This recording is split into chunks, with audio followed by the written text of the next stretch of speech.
This is the Wealthy Wednesday radio show with your host, Luci McMonagle, a money manifestor, coach, and public speaker who's on a mission to helping you create more wealth in your life and business.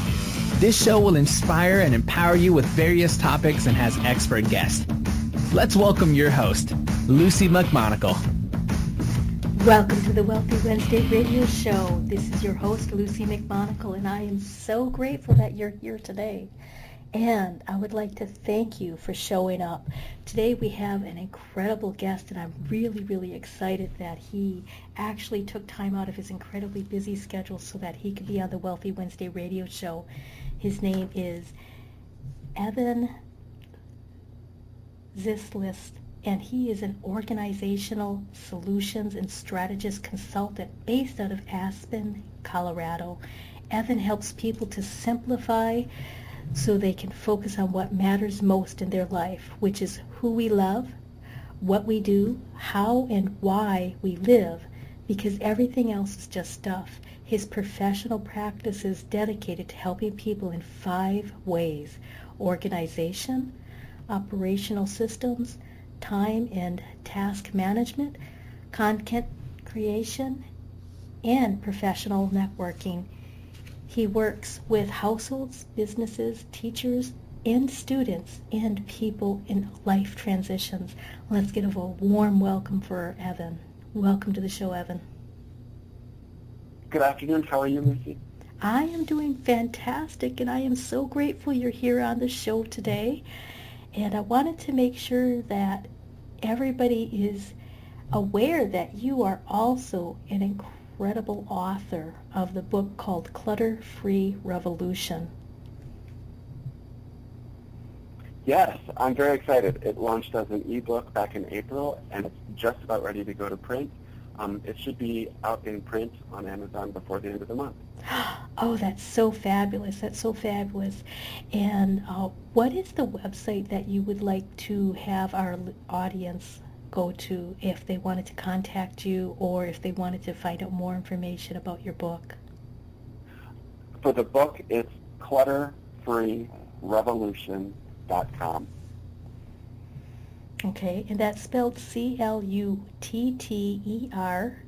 free, F-R-E-E, revolution, R-E-V-O-L-U-T-I-O-N.com. Is that correct? Yes, it is. Fabulous. So make sure you go to Clutter-Free Revolutions to find out more information about his book. So lately, we've been hearing a lot about the minimalist movement, tiny homes, do-it-yourself home improvements, how to paring down and getting organized. And that's been a really hot topic among the new bestsellers, including Marie Kondo and Joshua Becker and Peter Welsh. Now among them is also you, Evan, as an organization and strategist consultant based out of Aspen. Can you tell us why is this such a hot topic, and who did you write your book for? Sure. Well, I think that a lot of people are experiencing this phenomenon that I call the too much. And it's basically where people are feeling a little bit saturated in their things. And they've gotten kind of caught up in this culture of accumulation. And it just feels like it's too much, and people want to shed some of that excess. And so this book is really designed, it's written for typical American families. Most specifically, the mommies of households. So the people who are going to resonate with this book the most are usually educated mommies, working women. They usually have 1 or 2 or 3 or 4 or 5 children, and their job is really just to sort of manage the household as best as they're able to do. And it turns into a lot of cleaning up and tidying up and time management, and when can I finally get around to creating the spaces that I want to occupy as the head of this household, and getting to the things that I want to do as head of this household, and not just always being in this position of cleaning up after everybody else and feeling like I'm spinning my wheels and putting off my dreams and goals. So this book is really designed to empower the head of the household in order for her to realize her dreams and her vision of what she wanted her life to be like when she was in her formidable years. So that's kind of who it's for, and what we're seeing is that this is a not just a national trend, but a global trend. So this has really become a hot topic because people are really kind of feeling this pain. That is so true, and a lot of people, they're feeling the pain of the commercialization, and always looking for that next item, that next piece that's going to get them more happiness. And the more and more that we accumulate stuff, the less and less happy we seem to be. And I believe you've touched upon quite a bit of different areas of that. Now, the full title of your book is ClutterFree Revolution, Simplify Your Stuff, Organize Your Life, and Save the World. Now, why, with so many different things about organizing already out there, what is the difference about your particular book, and how can it help individuals? So, what's different about this book is that it's not just about how to organize your stuff. It does that. I have a very simple 3-step method that we'll probably talk about a little bit later. But what this book does more specifically is it helps people to put into context what their impact is on a global scale. This is not just about tidying up. It's about what is our responsibility as members of the human race, as consumers on this planet. And that is what is the biggest difference of this book. It's not just about what you do in your space. It's about what you do matters, and it starts at home. So that's where the viral, exponential effect of this book comes into play. That's why it's not just tidy up your stuff. That's why, this book is not titled How to Clean Up Your Space. This book is really about empowering people with a new lens about what sort of an impact they are having on the world and how they can not only tidy up their space, but shift their paradigm and look through life through a different lens that really does start to shape a movement of people really committed to what I call the global solution. So that's the primary difference between this book and other books that show you how to organize. Okay. Wow, that's really interesting. And really shifting your perception so that you have a new pair of lenses on and creating this as a global impact and a global solution. Can you give it a little more in depth about what do you mean by the global solution? Sure. So we hear a lot about what is green. And when something is green, it means that it's good for the environment, or it's good for the planet, or there's some measure of sustainability built into that, whatever it is that we're buying. Whether it's got fewer chemicals, it's less toxic, it was more efficiently manufactured, or there's some component of a living wage was paid to the people that helped to manufacture this item, or at least people were not forced through slave labor conditions to manufacture something. So there's this new understanding, and it's not that new. It's several decades old, and Patagonia Inc. is one of the founders of this movement, which is really designed to how do you create products and services in a way so that they are not doing any harm or minimizing harm, not only to individuals affected by the production and manufacturing process, but also in the chemicals that are used and the processes that are used and the materials used in such a way that that we're not in our consumption that we are not doing harm to the planet and other people and habitats and so on and so forth. So anything that, when I talk about the global solution, we're really talking about making a concerted effort not only to minimize what we need so that we're not just voraciously consuming things all the time, but also trying to have some awareness of what are the impacts of the things that we consume beyond the stores that we purchase them from. So were there, 11 and 12-year-old children in, Southeast Asia responsible for manufacturing these items at a slave wage? Or was there a living wage associated with the production of this product? When we talk about the cotton industry as one of the biggest industries where pesticides and herbicides, really harmful chemicals, are used in the manufacturing and production of these products. And so is there an opportunity to use an alternative material like organic cotton or hemp? Well, not everybody can afford that, but it's really just about having an awareness of what goes into the production process and starting to shift what you consume to second-hand, things that are available to you, multi-use, so that it's not just everything that I buy is new at the store and had to go through this manufacturing process. If there's still life in something, giving it an opportunity to be used until it's threadbare. And that's not appropriate for everything, certainly. But when I talk about the global solution, it's really helping people to have an awareness of what went into their consumption and what are the impacts beyond their own homes of that consumption.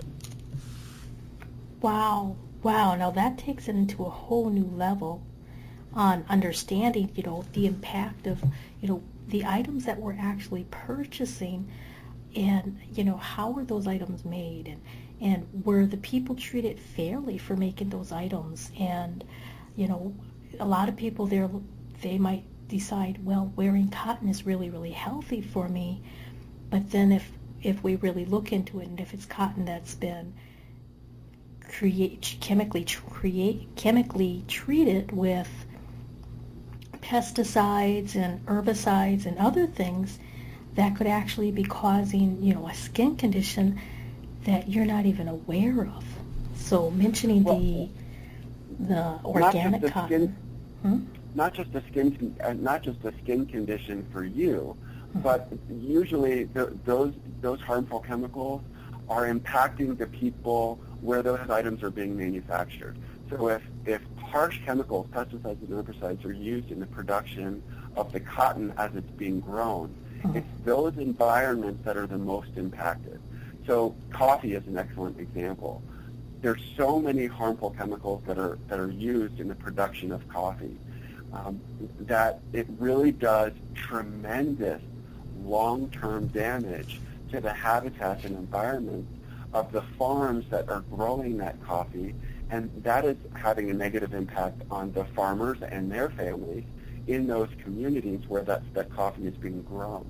So, I mean, it's not just about this cotton was grown in an inorganic fashion using harsh chemicals, and I might have a reaction from it. It's the people on the other side of the planet and those environments and those habitats affecting other animals that are feeling the biggest effect, whether it's fossil fuels that go into a certain the production of certain things. What we're really trying to help people to understand is if they have a smaller, we always hear about carbon footprint, but if people just have a smaller consumption footprint, if people just need less, that's what this book is about. It's about less stuff and more life, giving more value to things that are not just tangible physical objects that you buy at the store, but really giving more meaning and more value to your experiences and the relationships of the people in your life. So that's what this book, that's why this is a save the world kind of a book. It's because we're really trying to help people have an awareness of more stuff is just more stuff. It's not a better life, if that makes sense. Oh, absolutely, Evan. That makes perfect sense. That's not what we're told in the commercials on television. What we're told on commercials on television is more stuff equals a better life, and it's a lie. It's a lie. And we talk about the lie in the book. That lie is being propagated by very smart, very savvy con artists that are trying to get us to give them our money. But they're trying to sell happiness, and it's not true, which is why people develop compulsive shopping behaviors, because the lie is just a lie. There is no happiness at the end of the endless pit of consumption.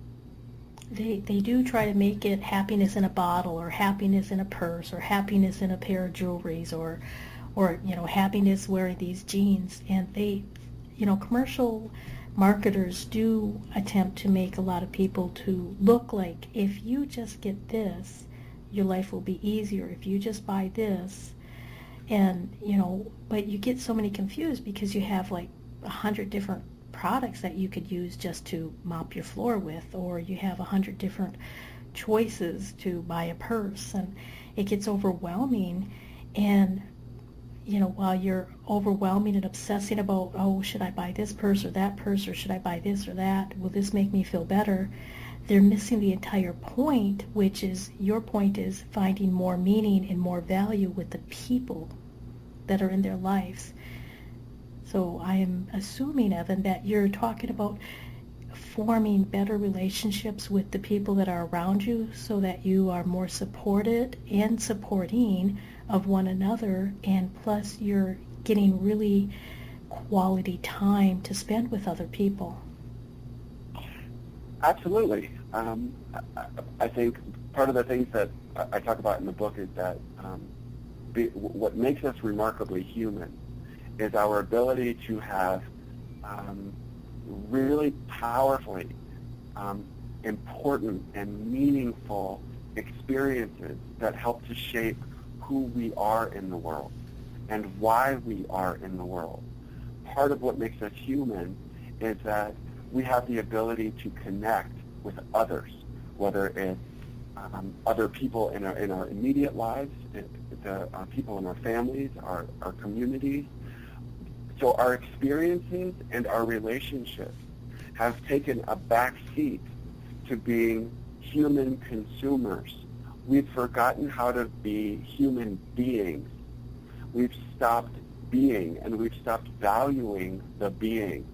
And what we have put more of an emphasis, and where we exhaust our resources, be they time resources and financial resources, into consuming things that aren't necessarily improving our lives.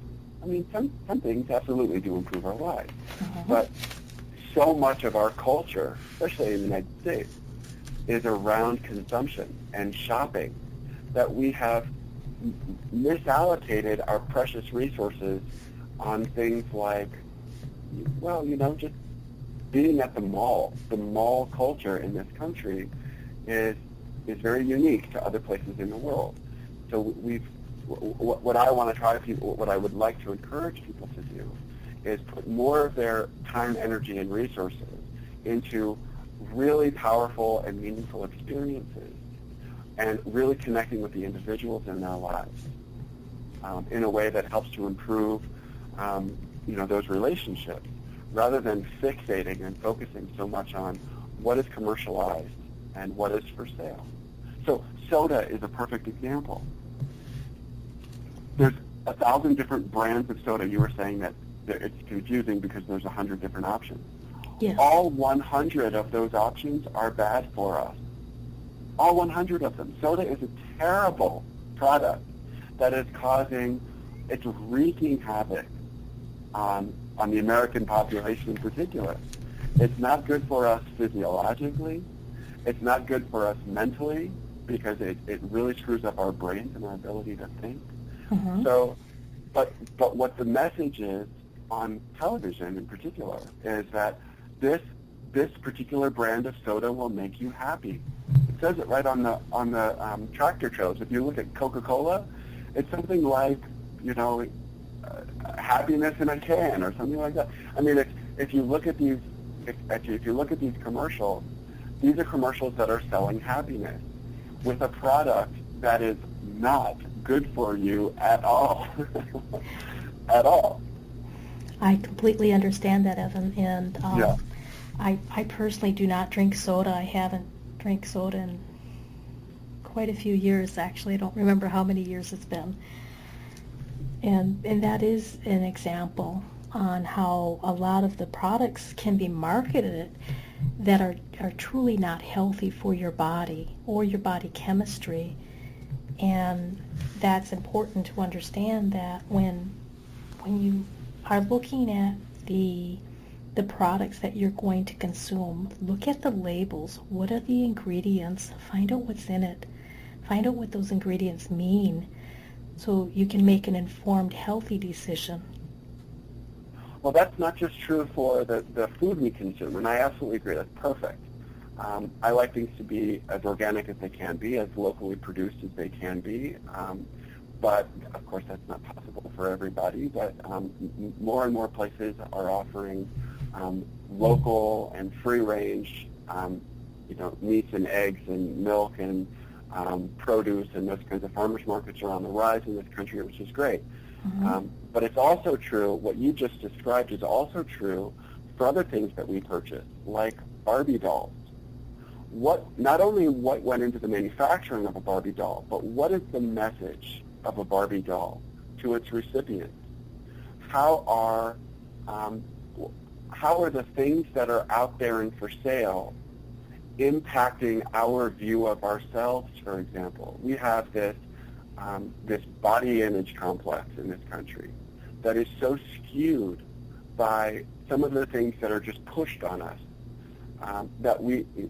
Body image is a huge issue in this country, largely because of what we are told is pretty and what is attractive.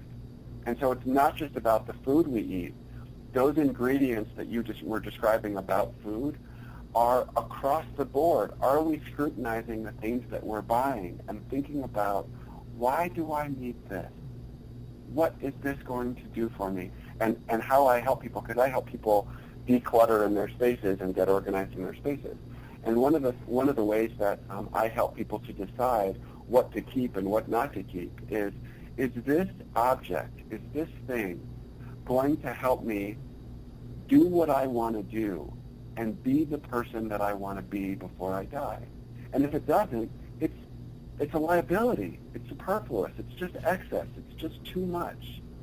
So really helping people to sift through the piles and mounds and oceans of stuff and eliminate the things that don't serve who they want to be and what they want to do.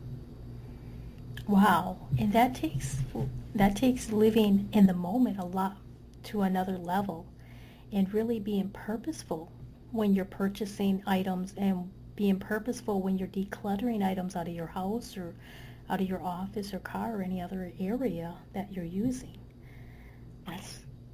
Yes, and that has your show is about wealth, and that has a big impact on your bottom line at home. If people were more, my business, my professional practice is called Intentional Solutions. If people brought a little bit of mindfulness, a little bit of purposefulness and intention to how they spend their money, what sorts of things am I spending my precious money on? Because people work hard for that dollar. Mm-hmm. How am I spending? I talk about the dollar per caloric intake. So how am I spending my preciously earned money on food? All of the food that I spend my dollar on better serve me. It better not be harming me, because what is the point of that? I worked hard for that money. This food better be serving who I want to be and what I want to do. The things that I buy at the mall better be serving who I want to be and what I want to do. So just bringing a little bit of awareness and intention to the act of being a consumer on this planet will help people to be more intentional with their resources. And I mean their financial resources in addition to other things. So you can increase, it's called the latte factor. You can increase your household budget, how much is available to you to spend on things like vacations or tuition or putting gas in your car or putting money towards your tuition or buying a book bag or a pair of shoes for your kid for the first day of school. You can have more of a budget for those kinds of necessities when you really scrutinize where you put your dollar, how you spend your money. I call that strategic savings and intentional spending. That's a good one. Definitely, Evan. Strategic saving and, would you repeat that again? Sure. So strategic savings. Okay. Intentional spending. No, sorry, I got it backwards. Intentional spending. No, I said it wrong again. Intentional savings, strategic spending. Intentional savings and strategic spending. Now that means you're saving your money intentionally, and you're spending it strategically.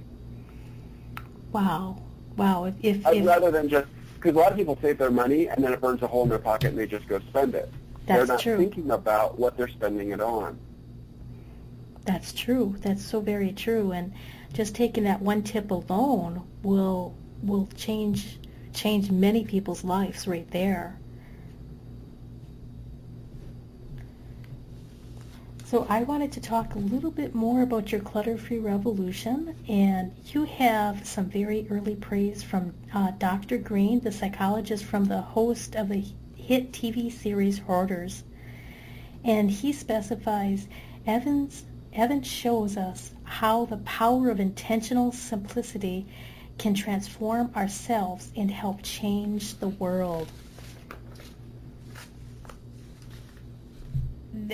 That is really, really powerful to receive that. And you also have other people writing about the book stating that Evans inspires a new generation of conscious consumers, a must-read for every household in America. Could you explain a little bit about conscious consumerism? Yeah, so we've been talking about that. It's conscious consumer is really just bringing some consciousness to how you spend your money.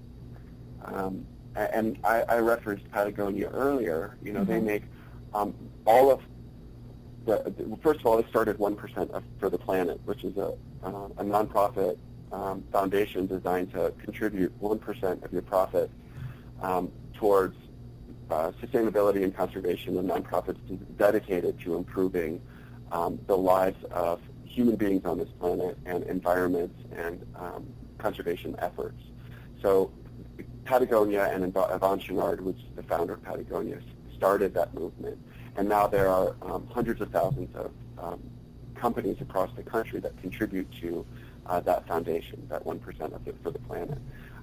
So I base my method, my practice, and my philosophy on Patagonia's commitment to everything that they manufacture was done in a conscious way to minimize the harm that they do. So they use a lot of recycled plastic bottles, for example, in the fleece jackets that they make.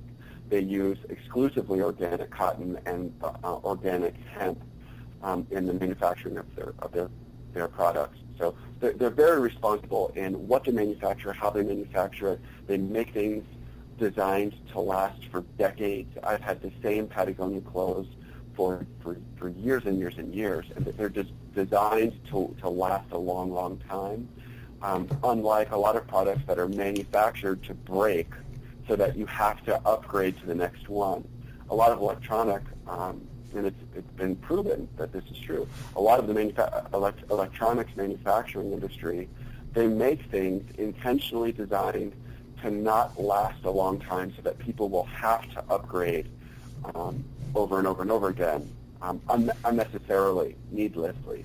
So when conscious consumer is really about deciding that you're going to make a commitment to buying things that are durable and will last a long, long time, and were manufactured in a way that intentionally did not do harm to the people or the environments that they were manufactured in. So that's conscious consumerism in a nutshell. Wow. And being a conscious consumer is really, really important, not only for your own pocketbook, but also for the environment and every person that's involved in the creation of whatever item you particularly have. That's really mind-blowing. And it's important to note that it's such an anomaly, unfortunately. There is no mandate for manufacturers and companies and corporations to do things responsibly. There is no requirement that they do things responsibly. So most of the things that are bought are manufactured and made in a way that is not responsible. There is not that level of intentional mindfulness and purposefulness that goes into the manufacturing process. Most companies and corporations manufacture goods solely with the profit in mind. So how can we make this the least expensively and turn as big of a profit no matter what the human or environmental impact costs are? So that's why this is so important. The book is called ClutterFree Revolution because it really is trying to inspire the next generation of conscious consumers so that they feel empowered to and obligated to be more mindful of the corporations that are pushing this stuff down our throats. So, this whole Walmart mentality is how can we turn the biggest profit selling the worst crap on the planet manufactured in a way that is really not environmentally sound at the expense of the people without giving them a living wage from concept to completion, cutting corners at every opportunity, from toxic waste sites to, chinting the individuals in the factories where these things are manufactured, all the way to paying the people in stores a living wage. Most corporations on this planet do not do a good job of this. So that's why it's important, and it's up to the consumer to demand a better level of consciousness. And Rosa Parks taught us this. If the service providers are not giving us what we want, we will boycott these industries until they do the right thing. That's the only way we will affect change on this planet. Is if we demand better from the people that are trying to sell us this garbage. So that's where this conscious consumerism mentality has the opportunity to shift an entire movement of consumerism on this planet. Wow, Evan, that is so incredible, and it really makes you think about it. I would like to get more involved in this revolution that you're creating after the commercial breaks. But before we take commercial breaks, you mentioned earlier that you have your professional practice website, which was myintentionalsolutions.com, and that's yes. And you also have your book website, which is clutterfreerevolution.com. Yes. Fabulous. We're going to take a short commercial break, and we'll be right back.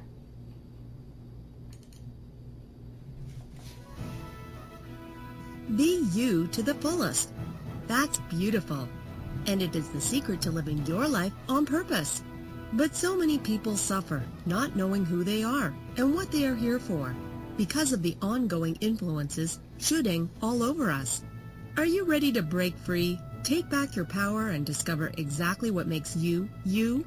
Your own university is the #1 online self-awareness community, here to help you confidently know yourself and step into your ideal life. Our directory is full of highly qualified personal coaches, that have helped over 100,000 women from all over the world transform their lives inside and out. Come fall in love with yourself and discover true fulfillment at yourownuniversity.com. The It's Your Turn radio show with Denise Dominguez is on every Thursday at 6 p.m. Eastern. Join Denise Dominguez, an empowerment and relationship coach, as she invites experts on for interviews and how they help women with their knowledge and expertise to break through that stuck space you're in. You'll learn tools and techniques to move forward in life with confidence and clarity that Denise will share with you. Listen every Thursday at 6 p.m. Eastern by going to blogtalkradio.com/yourownuniversityradio.com.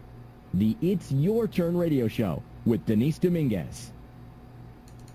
From the best-selling author of From Bondage to Happiness, Antika Lisha will personally walk you through her new program featuring her Radical Forgiveness Freedom Formula. This is for you if you are ready to once and for all be released from the chains of past abuse and take your power back. Radical Forgiveness is a 5-week step-by-step system to release the chains of a traumatic past, trapping in fear, reactivity, and stress, and gently free you, allowing you to take your power back and claim your beautiful life. Get instant access to your first video and a free 60-minute discovery session with Antika herself, a $250 value, at antikalibby.com/radicalforgiveness. Welcome back to the Wealthy Wednesday radio show. This is your host, Luci McMonagle, and I am so grateful you're with us today. We have an incredible guest. His name is Evan, and he wrote the Clutter-Free Revolution. Simplify your stuff, organize your life, and save the world. You can go to his website at clutterfreerevolution.com. And we were talking earlier in regards to conscious consumerism. And in your book, Evan, you write, this book is not about organizing your closets. It's a call to arms, a rally cry to take a stand in the revolution against corporatocracy and commercial imperialism, to champion a new standard of common sense sustainability.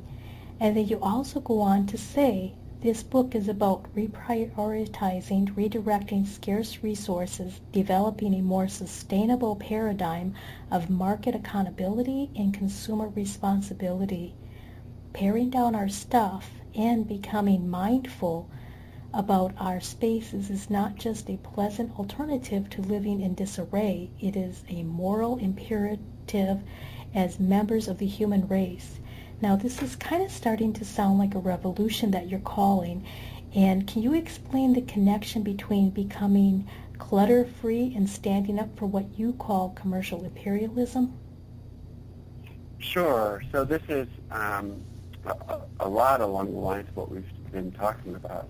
I'm afraid that what's happening in this country is that there's so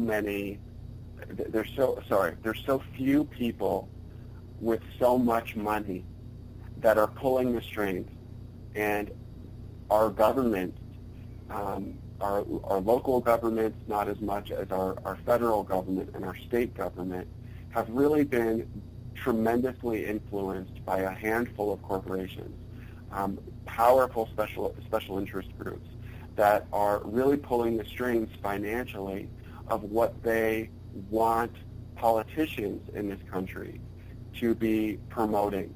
And it's usually to benefit corporations, not benefit the people of this country. And what is sustainable for middle-class and low-income families, it's what they're doing is really designed to embolden and empower the interests of a very small handful of very, very affluent people. And we're seeing that in every strata of this country and across the board. So what I'm trying to do is, like I said before the break, was really empowering people to do something about that by boycotting industries that are harmful and really supporting industries that are really designed with sustainability in mind. For example, local CSAs, which is community service agriculture, really supporting local food production, supporting local secondhand stores, thrift stores, and consigners. What that does is it takes manufacturing out of circulation, and what it does is it empowers, on a grassroots level, people to affect positive change in their local communities by closing the gate on these less desirable companies and manufactured products, and opening the door towards opportunities for local economies to build and support themselves from within. So it's really taking this global consumer base and refocusing it to their hyper-local economies. So that means tearing out your grass and starting a garden. And if you can't do that, supporting your local community garden. And if you can't do that, supporting your local farm production. Trying to buy as locally as you're able to. And really taking back our ability to be resourceful and self-reliant and working together in small communities to meet our needs, rather than just spending all our time and all of our resources spending money on things that continue to perpetuate the problem. Wow. If that makes sense. That makes a perfect sense, Evan. And a lot of times when we perpetuate the problem, a lot of people feel, well, if I only had this or if I only had that, and continuing to purchase more and more stuff can be detrimental to not only ourselves but into the environment also, and all of the people that are affected by the manufacturing process of creating that item. True. That's true. Absolutely. So now in your book you introduce a fictitious character whose name is Hope. Can you tell us a little bit about Hope and her role in the book? Yeah, so I wanted this book to be a pretty personal expression from me and my heart to my reader. And I wanted to be able to convey the relationship that takes place in the same kind of a way that I develop relationships with the clients that I work with in their homes. I wanted to make this book feel personal so that you could really get a sense of what kinds of dynamics go into the trust that has to happen in order to help people through a lot of these their clutter and so forth. So Hope is a fictitious character, and she's basically a combination of all of my clients. She's a mom. She's trying to get back to work. She's got 3 kids. She's put her career on hold until her youngest is able to get back to start elementary school, essentially. And she's excited about getting back to work. She's excited about cleaning up her house. She's excited about putting herself first for the first time in a decade or more, because she's just been a busy mom. And this is a way for me to tell her story and for the reader to experience her success in a very personal way. She talks about her aging parents. She talks about her friends and neighbors who are also trying to deal with their own challenges around these issues. So it's just a way for me to convey lots of different kinds of ideas through the course of this character development. So by the end of the book, you really know Hope pretty well. And most people can identify with her right away. And when they see her process, because I am continuously going back and forth with her, the book is based on this correspondence between Hope and I, where she'll send me a message, and then I'll reply to the message, and then go into depth about how to proceed and resolve that problem or that challenge. So it really is a way for the reader of this book to experience not only her pain and her challenge, but how she overcomes those challenges and comes out on top at the end and feels, and it's life-changing. It is absolutely life-changing. And I thought that by creating this character, the reader could really feel that life change, and they could really feel empowered to start this process. Wow, that is very ingenious, absolutely ingenious. And utilizing, the confidentiality of your private practice and creating a fictitious character where you can still allow the questions, the concerns, the hardships, and the challenges, and the triumphs, and the successes of all of your clients into one character, because she is the epiphany of what you've been working with and how you've really helped people become successful, and how to help them declutter their life so that they have more money, more health, more finances, and more precious time with their family is incredibly ingenious. That's excellent. I have a couple of more questions. We have a little bit more time. Now, your professional background is as a middle school history teacher. And how did you get into the professional organizing, and how did you come up with your methods? So, great question. So, my background is as a teacher, as you said, and I have a master's degree in experiential education and curriculum development. And what that means is I know how to figure out how to take a certain principle, ideas, framework, if you will, for how to do something specific, and turn it into a process that I'm able to teach in a way that you're going to be able to learn it kinesthetically and just do it right out of the box. So I can, by taking my background in education, I've learned how to take conceptually how to clean up your house into and transpose it or create it into a simple method. If you follow, it's basically a workflow or a flow chart. It's basically follow these steps. Step one, do this, then do this, then do this, and if you get stuck, go back to step one and start the process all over again. And this book is all about repeating those 3 steps over and over and over again. So my background is really about, I was a teacher, and then I worked in the nonprofit sector for about 12 years in the program departments and organizational leadership.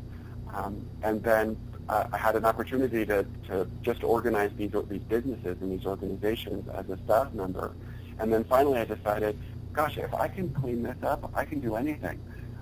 So I decided to go into business for myself, and I figured organization was the thing that I was really best at.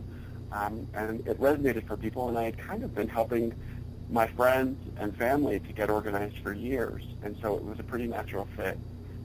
And all I had to do was come up with a lesson plan, if you will, or a strategy or a process that I could use over and over and over again for all of my clients. And so far, that one method applies to absolutely everybody right out of the box.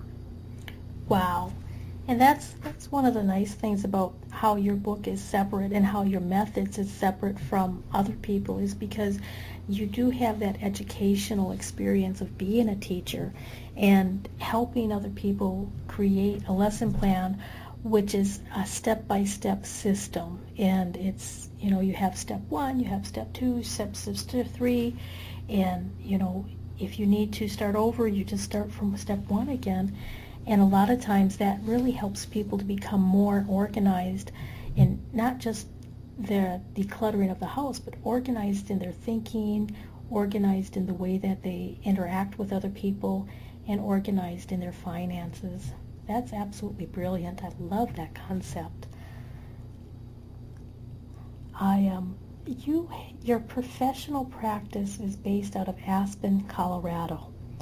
And Aspen, Colorado is known by many people as one of the places for the rich and for the famous. And what have you seen in the course of your work, and how does that compare to other households around the country? So what I've learned, I'm based here, but you don't have to go very far from Aspen to see low-income families who really struggle. I don't know what the statistic is in the state of Colorado for people who live on the edge of poverty, but there are a number of communities not very far from Aspen that have a lot of poverty. So what I have found in regionally and within 40 miles of Aspen, certainly, that while there's a big discrepancy in socioeconomic status, the issues that we're talking about, clutter, disorganization, chronic consumption, where people just amass a lot of stuff, they just buy and shop and shop and shop, those things are not different. And quite frankly, the things that people buy, whether you're on one end of the socioeconomic spectrum or the other, or right in the middle, the things that we buy, it's all the same stuff. Some of those things are name brand. Some of those things are generic brand. Some of those things are brand new, fresh out of the package, and some of those things are old and torn and ratty. But it's all the same stuff. It's all the same stuff. And people amass things, whether they're very, very expensive things or really, really super budget things. They collect those things for the same reason. And so in my work with people, it's really about helping people overcome those challenges. It doesn't matter if you live in a 10,000 square foot home in Aspen or a double wide or a single wide trailer in a trailer park on the opposite end of the valley. The issues there are the same. People need to get rid of stuff that doesn't serve them. It's not serving who they are and what they want to, who they want to be and what they want to do. They need to organize the things that are essential to their lives, and they need to get and stay inspired to change their lifestyle in such a way so that they're living the life that they want to live. So it doesn't matter what your socioeconomic status is. Everybody's got the same stuff. It's all the same. Just like alcoholism and substance abuse is the same no matter where you are on the socioeconomic divide. Domestic violence is the same no matter where you are on the socioeconomic divide. Poverty is a unique challenge, but affluence, and sometimes really grotesque affluence, has its own challenges as well. I'll tell you this, money doesn't buy happiness. And I've seen that in household after household after household, serving some of the most affluent people in Aspen. Sometimes people just want to simplify their lifestyles. They just want to make things simpler, and they're making that connection that the stuff that they have is not making them happy. And if they had less, and if they could get organized, and if they could connect with the people in their lives, they might be a little bit happier. And that's what I help people do, no matter what their bank account looks like. Wow, and connecting with the people in your life is one of the most precious things that we can possibly do. And, honestly, a lot of people, when they're always running around earning the dollars so that they can buy the stuff, it keeps them in a loop where they're like on a little mouse wheel, if you would say, because they're running to get the money to buy the stuff to sort of feel happy for a few moments, and then they have to go and get the money to pay off the debt because of the stuff. So when you stop that cycle, you actually bring it back to where we are currently, and that's to be with people who who we really cherish, who we love, who we adore, and to be with our family and our friends and other professionals that are supporting our movement. Now, we only have like about 5 more minutes for the show, and I wanted to end with a quick question. In the back of your book, you allude to the ClutterFree Revolution Academy. Could you give us a little bit more information about the ClutterFree Academy? Yeah, so ClutterFree Revolution Academy is designed as a companion to the book. And basically what it is, it's a 90-day crash course. This is boot camp for your house. It's a deep dive immersion into the concepts of the book. How do you get an ideal vision for your spaces? How can you simplify? How can you get organized? How can you refresh your spaces? So this is for people who loved the book and they need a little bit more help doing it in their own homes. Now, I can't go to all of these places around the country and work one-on-one with people. It would be too expensive for people. So what I've done is I've created a program where I get a class, it's a cohort of students from around the country, and they call in 4 times a week. We're going to have work sessions. You can listen to as many or as few as you want because they're all recorded and you can listen to them in your own time. So there's a private forum on Facebook, so all you really need is an internet connection, a Facebook account, and a cell phone. And if you've got those 3 things, then you can participate in this program. And what it is there's a comprehensive curriculum guide, and what we do is I take you through every room of your house. We talk about communication. We talk about getting household buy-in with all of the members of your household. We talk about the unique challenges of having infants, toddlers, teenagers, preteens. How do you get buy-in from your spouse? How do you deal with aging parents and dementia and end of life and what happens after someone passes? How do you deal with the stuff left over? We talk about the difference between functional storage and archival storage and how to make all of the spaces of your home work for you and your family. And I walk you through it. It's over 90 days of programming, and it's a 3-month semester. And I take you soup to nuts, concept to completion. There's nothing like this on the market. There's no other program this comprehensive that I have seen anywhere. And it's based on, I've been beta testing this program all summer with families across the country, and people love it. Not only that, they're shocked that they can get these kinds of results with a program that's telephone-based. Most people say, how are you going to help me with my space over the phone? And really all it does is it breaks down the framework. It tells you that we walk through the steps in every room of your house, and I tell you exactly what to do with every little thing. And if you can block the time and you get an assignment, you get a new module where we introduce a new topic, and I give you lots of explanation and instruction, and I give you a little pep talk, and I get you hyped up to do it. I give you an assignment, and then I give you 5 days to work on that assignment, and then we come back and we do a Q&A, and we just talk about that assignment and what worked for you and what didn't work for you. And because it's a group call, you get the input from everyone else in your class. So we're creating a community of people that are all in this together.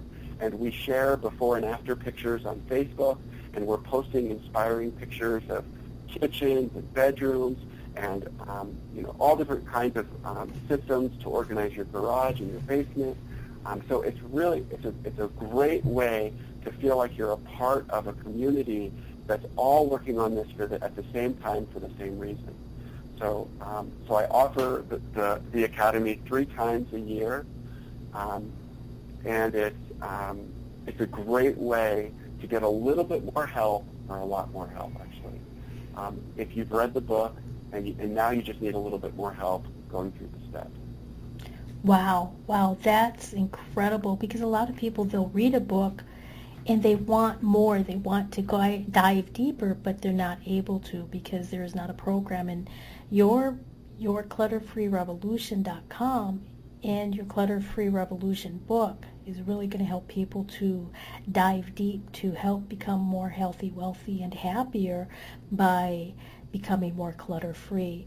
Now, your website is ClutterFreeRevolution.com, and is that where they would go to find out about the Academy?